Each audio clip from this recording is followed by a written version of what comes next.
Good morning children and welcome back to English class.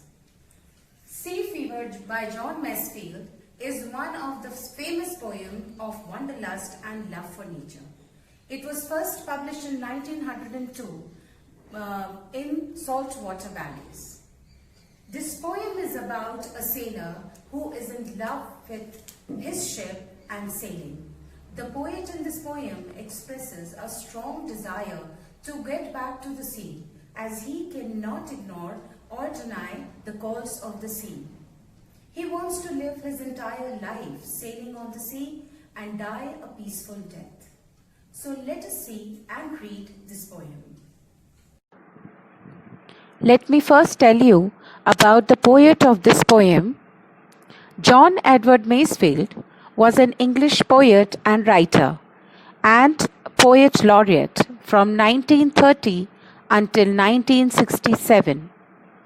Among his best-known works are the children's novels, The Midnight Folk and The Box of Delights, and the poems The Everlasting Mercy and Sea Fever. It is a work of art that brings beauty to the English language through its use of rhythm, imagery, and figures of speech. Now let us move ahead to understand and read the first stanza of the poem. The first line, I must go down to the seas again, to the lonely sea and the sky. The poet expresses his strong desire in this line to get back to the sea, as the call from the sea cannot be ignored or denied by him. He longs to get back to the sea, to sail through the waves. The second line of this stanza, and all I ask is a tall ship and a star to steer her by. This line describes the feeling of a mariner gets when the seafaring way of the life calls to him. The seafarer in the poem says, and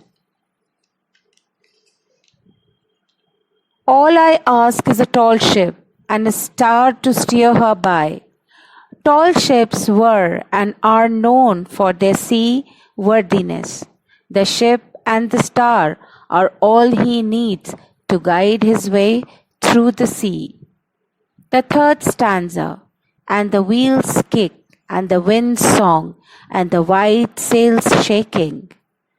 These spondees suggest the repeated slapping of the waves against the bow of the ship, in addition to the meter suggesting the repeated slap of the waves.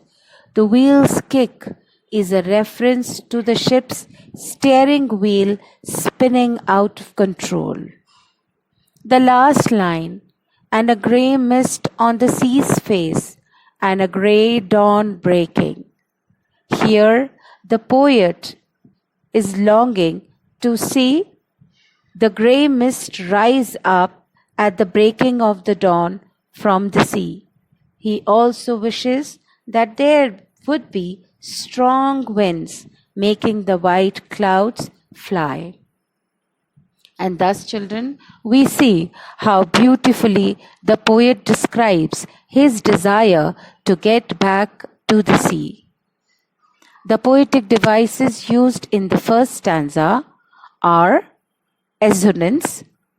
It is the repetition of vowel sound of I and in wheels kick and wind's song and white sails shaking. We can also see a lot of imagery used by the poet in this poem. Imagery makes the readers perceive things involving their five senses. For example, I must go down to the seas again, to the lonely sea and the sky.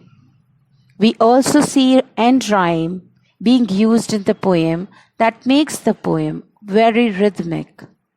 It is used to make the stanza melodious. For example, sky, by, shaking, and breaking. So this is all about our first stanza of the poem. Sea Fever is an excellent title for this poem because it refers to the way that for some people the desire to see the sea and be close to it and sail upon it can act in the same way as a fever which cannot be shaken off. The second stanza also starts with, I must go down to the seas again, to the call of the running tide.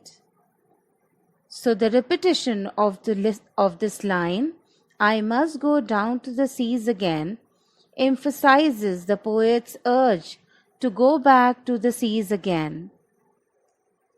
It shows his desire to travel on his ship and sail through the waves. Run and tide means the incoming tide. So after the slack of the low tide until before the high tide. The poet stands at the shore and imagines himself moving, traveling through the waves on his ship. The second line is a wild call and a clear call that may not be denied. The poet here cannot resist the pull of the sea as he repeats call in a wild call and a clear call. He cannot ignore and deny the call of the sea, and then he urges to go back to the sea again.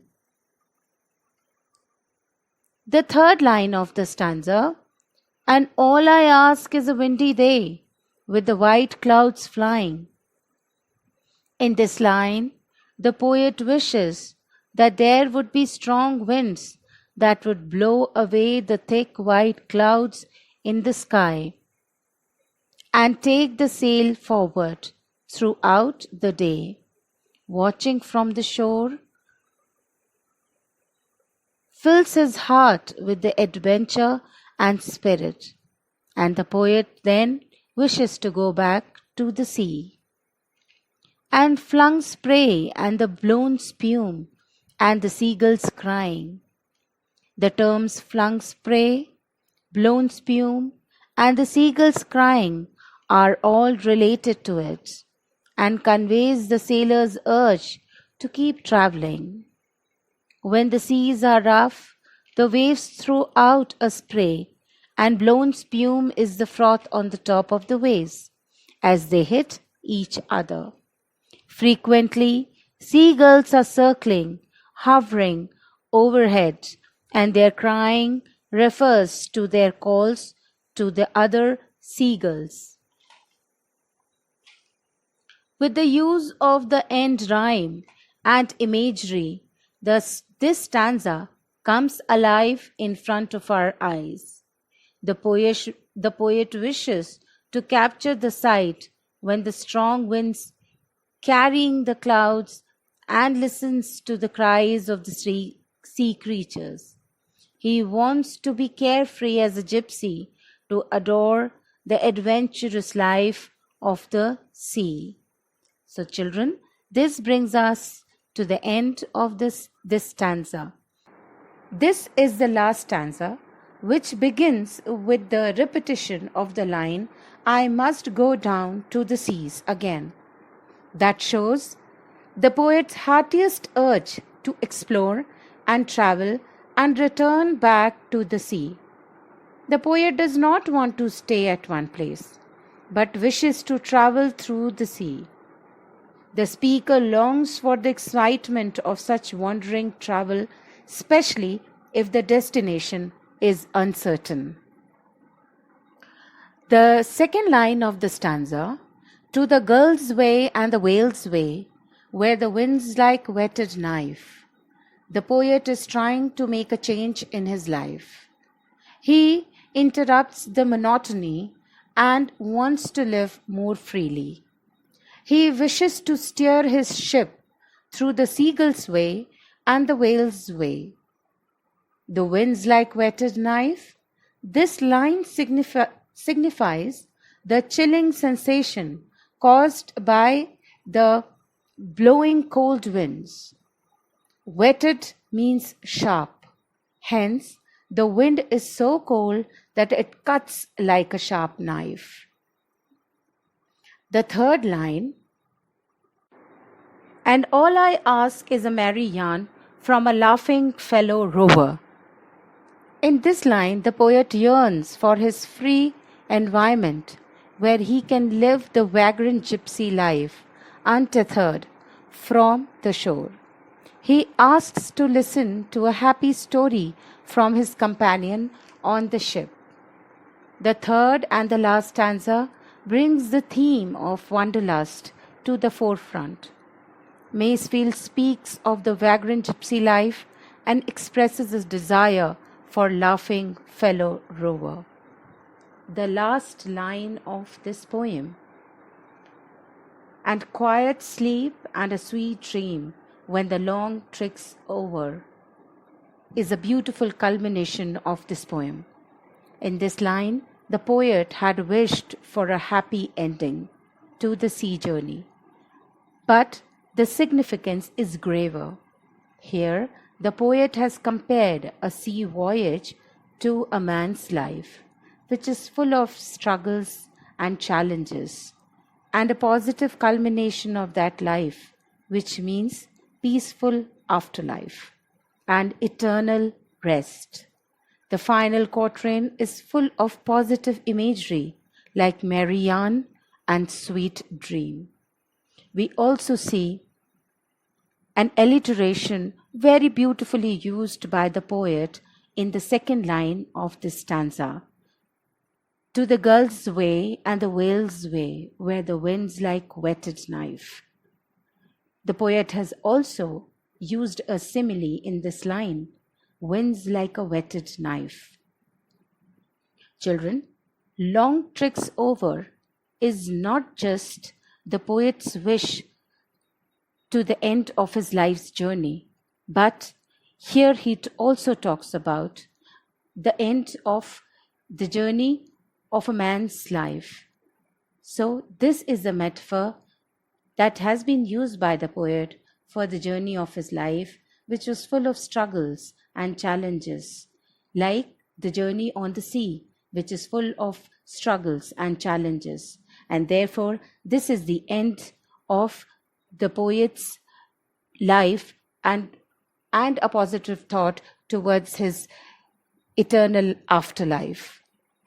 The theme of the poem, from the intensity of the speaker's feeling, two themes are created that complement each other. First, a theme of longing for freedom and an adventure for freedom that the ocean has developed.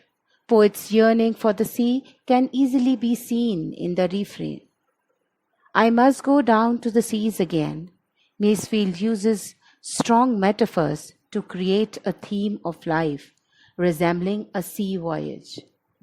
In line 12, the speaker asks for a quiet sleep and a sweet dream when the long trick's over. The second theme, the speaker is implying here that the life is a long sea journey and requesting a peaceful afterlife.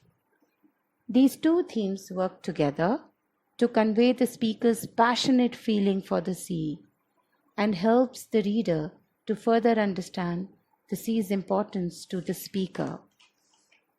And that brings us to the end of this poem. I hope you enjoyed as much as I did.